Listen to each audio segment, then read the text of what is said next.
আমরা তখনকার ডিলার, এরপরে মাঝে একটু সমস্যা হয়েছে, এখন এটা আস্তে আস্তে কাটিয়ে আপনারা কাটিয়ে উঠছেন আপনাদের নেতৃত্বে, আপনারা যেটা কাটিয়ে উঠছেন, এই জন্য আপনাদেরকে আমাদের ডিলার পক্ষ থেকে, চাষিদের পক্ষ থেকে আন্তরিক অভিনন্দন, শুভেচ্ছা।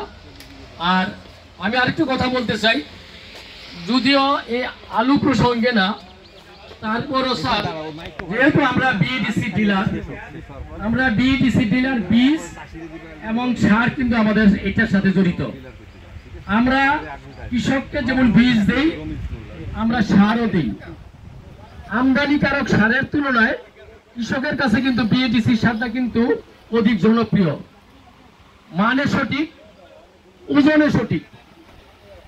এখন বিগত দিনে স্যার আমরা নন ইউরিয়া সারগুলি আমরা বিএডিসি আমরা পর্যাপ্ত পরিমাণ পাইছি স্যার, কিন্তু বিগত এই 2 মাস যাবত স্যার আমাদের নন ইউরিয়া সারের বরাদ্দ স্যার একদম সীমিত হয়ে গেছে। শুধু এক পদের টিএসপি কয়েক টন পাইলে কয়েক বস্তা পাই, এই মাসে কয়েক বস্তা 6 বস্তা করে স্যার ডিএপি।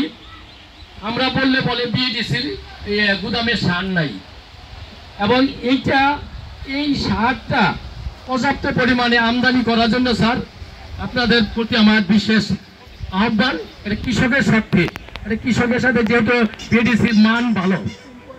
এবং স্যার আরেকটা হলো স্যার, আমরা যেহেতু সারের ডিলার, বীজের ডিলার, কৃষকের 3 পদের সারই লাগে। আপনারা নন ইউরিয়া শুধু আমদানি করেন, ইউরিয়া আমদানি করেন না, আমরা ইউরিয়া সার পাই না। যেহেতু বিএডিসি সার আমদানি করেন, 3 পদের সার আমদানি করেন নন ইউরিয়া, তাই এখানে পাশাপাশি স্যার ইউরিয়া সার